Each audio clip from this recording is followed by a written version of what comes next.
Ilang araw na lang, Pasko na. Nakapag-decorate na ba kayo ng inyong tahanan? Ano ang decoration nyo? Hello, fellow bloggers. Hello, welcome to my channel. Hello, I'm Kim Tad. Welcome to my channel. And alam niyo ba ang gagawin ko today? Siret na? I'm gonna make a Christmas decoration. Tawag ay we have a twig. It's already set in round. And twigs. More twigs. And another twigs. Take note. Bango niya. And we have acorns. And more acorns. And mistletoe. Oy, at may pa-bell. Reminder, click the notification bell. And we're gonna have, cute na lights.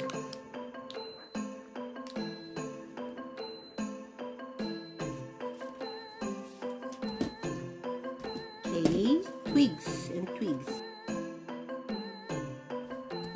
Natanggap ko tong DIY or do-it-yourself wreath materials. Ganyan lang. So, kanya-kanyang insert na lang. Hindi nila kasi kami binigyan ng instruction. Binigyan lang kami ng pictures. So, through the pictures, binibase ko at inassume ko na ang paglagay ng mga twigs, edi ganyan. Ano kaya sa Tagalog ang wreath?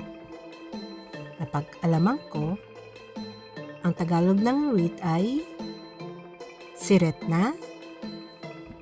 Sa Tagalog ng wreath ay corona. Wow!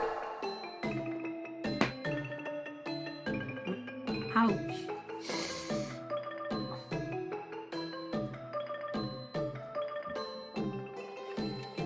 Christmas wreaths are also known as Christmas crown, Advent crowns, or Advent wreaths. Ang init. No. Nagsimula daw gumamit ang mga tao ng wreath as decoration noong 1500 sa Germany na siyang sinimulan ng mga Lutherans. Ouch! So since the round shape of the Christmas wreath is a symbol of eternal life, and the green colors are signs of light and life. The red means protection. The pine cones ornament symbolizes secrecy as they are closed.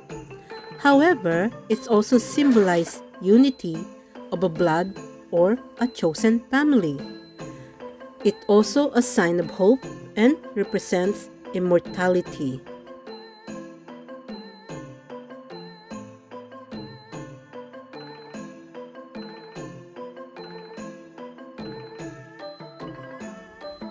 Mistletoe symbolizes for the purifying of the home. Furthermore, it is said that lovers have to kiss under the mistletoe to have eternal love.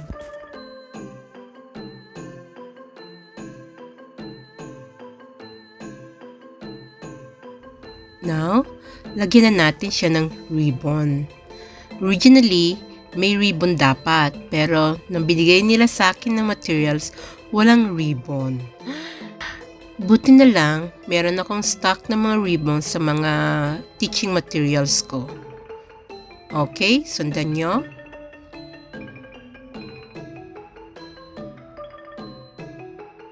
O, diba? Ganun lang siya. Para lang kayo nagtali ng shoelace or nagtali ng ribbon. Tapos, i-cut nyo yung ends sa gusto nyong shape.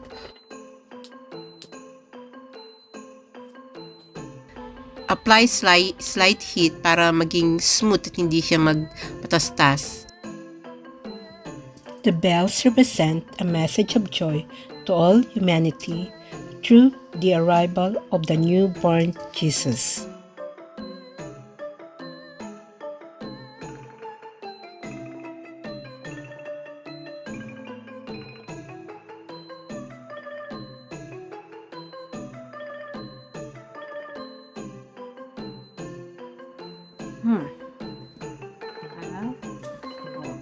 Let's see.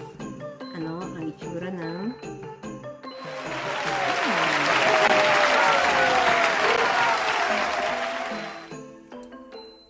Ayan, tapos na siya.